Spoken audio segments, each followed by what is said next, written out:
हमीरपुर के सांसद अनुराग ठाकुर आज बड़सर विधानसभा क्षेत्र पहुंचे। इस दौरान लोगों ने उनका फूल माला पहनाकर जोरदार स्वागत किया। वहीं अनुराग ठाकुर ने लोगों की जन समस्याओं को सुना, साथ ही अधिकतर समस्याओं का समाधान भी किया।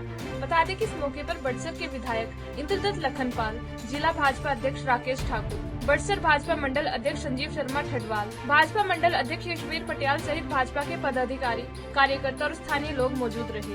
वहीं सांसद अनुराग ठाकुर ने प्रदेश सरकार पर भी जमकर निशाना साधा। उन्होंने कहा कि प्रदेश सरकार से लोगों का विश्वास उठ चुका है। हिमाचल में न तो सड़कें बन रही है और न ही विकासात्मक योजनाएं शुरू हो पा रही। भारत सरकार ने आपदा के समय भी राज्य सरकार की हजारों करोड़ रुपए देकर मदद की। जी जी। उस समय 12,000 पक्के मकान हम अलग से मंजूर करवा कर लाए, वो भी दे दिए। राज्य की सरकार उस पैसे को खर्च भी ढंग से नहीं कर पाई, पैसा वापस चला गया साहब। जी सर। दूसरा, 500 करोड़ रुपया दो बार केंद्र सरकार ने हिमाचल को दिया बगैर ब्याज के। ये कोई छोटी रकम नहीं थी। जी सर। फिर हमने 2700 करोड़ रुपया दिया प्रधानमंत्री ग्रामीण सड़क योजना में सड़कें बनाने के लिए। जी जी। और उसमें धन्यवाद तो सरकार ने किया नहीं। जी सर। जबकि सांसदों का काम है उसका शिलान्यास और उसका उद्घाटन करना। जी सर। लेकिन राज्य की सरकार ने सांसदों को बगैर बुलाए अपने आप ही मुख्यमंत्री ने शिलान्यास कर दिया। जी सर। उनका तो कोई योगदान ही उसमें नहीं था। जी सर।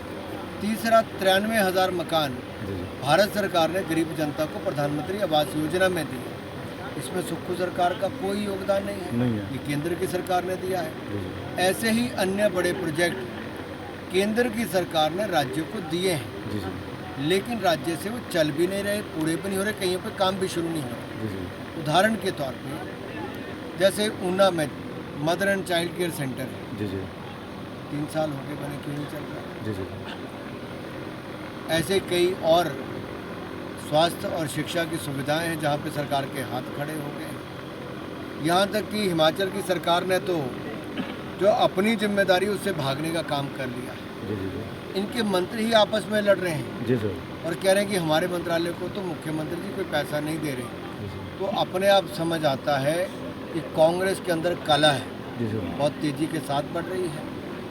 दूसरे दिन कोई ना कोई क्लेश हुआ रहता है, रूठे रहते हैं। तीसरी बात यह है कि सबको ये लगता है कि वो सरकार में तो हैं लेकिन कर कुछ नहीं पा रहे। ये कांग्रेस की स्थिति बनी कि जहाँ एक और मोदी सरकार ने हर घर नल लगाने का काम किया, जल जीवन मिशन में हज़ारों करोड़ रुपए दिए, वहाँ अगर राज्य की सरकारें अगर प्लानिंग भी ढंग से ना कर पाए, सोर्स पे भी काम ढंग से ना कर पाए और सोर्स को ही सूखने के लिए मजबूर कर दें और डिस्ट्रीब्यूशन का नेटवर्क भी उनका ठीक ना हो और आपके पास वाटर गार्ड की भी समस्या हो, तो आप कल्पना कर सकते हैं कि टेम्परेरी आदमी से कितना कर काम आप लोग करवा सकते हैं। और जो सोच सरकार की सेवा की नहीं है, ये तो सत्ता में केवल मेवा खाने आए थे।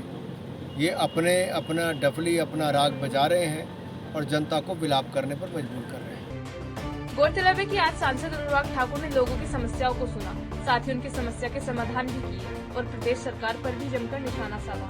पंजाब केसरी टीवी के लिए हमीरपुर से अरविंदर सिंह की रिपोर्ट।